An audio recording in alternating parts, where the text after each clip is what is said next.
I think to see the spectacle of a cup final with fans in the stadium was brilliant as well. So I think for Leicester to win it in front of their fans, and there were so few of them there, 6,000, I think, but you wouldn't know it. The noise was incredible. And the goal that Youri Tielemans scored was just one of the finest cup final goals I've seen in my lifetime, that's for sure.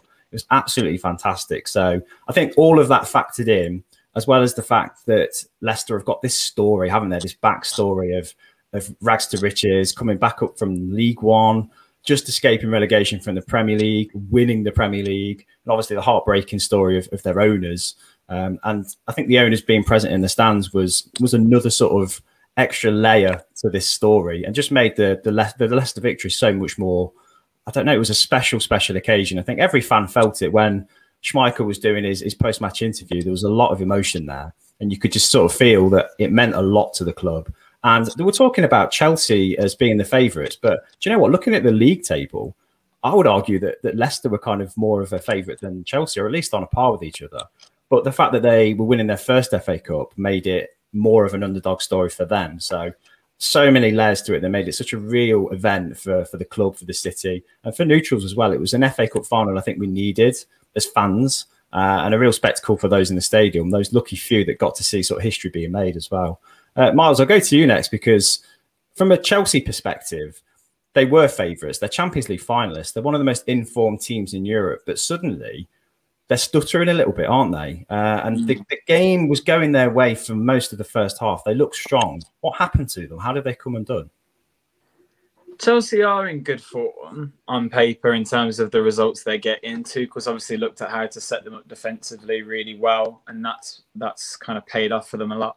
But I think they're flattering to deceive a little bit due to their kind of lack of a clinical nature. They had 13 shots on goal, and only 3 of them are on target. Now, Kasper Schmeichel, to me, one of the most underrated goalkeepers in world football. He's absolutely brilliant. And we saw that firsthand in this game with a couple of outstanding saves. So you're going to need to put more than 3 shots at him if you want to beat him most of the time. And like Dave says, Fofana had a fantastic game. Leicester as a unit defended really well. So it's not enough. You need to be more clinical than that. Since the turn of the year, Chelsea have scored more than 2 goals in 3 games since in 2021. One was against Morecambe, and won 4-0. One was against Luton, and the other one was the Crystal Palace game where Havertz kind of took over. So that's not many goals when you think of a side that spent the amount of money they did on the likes of Pulisic, Havertz, Werner, and Ziyech. Plus they've got Mason Mount. Plus they've got Giroud. Plus Tammy Abraham can't get a sniff. Plus Hudson-Odoi. They've got a wealth of riches in attacking positions, but they're not scoring goals. And that leaves you susceptible to games like this where, Dave says Tielemans' shot was the first one they had on target. It was the only one they had on target. It was clinical enough. It's all he needed. If you can't be hitting the target with the kind of talent they've got, then that is going to be a worry. And they're looking at bringing a number 9 in the summer. There was talk of Aguero, but I can't see that. They're obviously interested in Haaland as well, maybe bringing Lukaku back as well.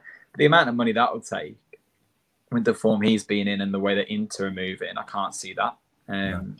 So I think for Chelsea, it's a case of getting more consistent in front of goal. They've sorted their defence out really well in many ways, although I think he got the selection really wrong. They've obviously got a lot to consider at the moment, and this seemed a bit almost Guardiola-esque of, right, we're in a big game, let me make a plan that people aren't expecting.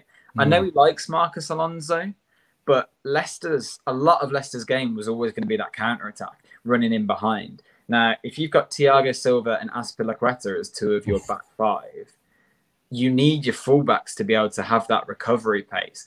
You've got Reece James, brilliant, but this game was crying for Ben Chilwell. I don't think there are many people that would give you their best 11 for Chelsea and Chilwell wouldn't be the starting left back.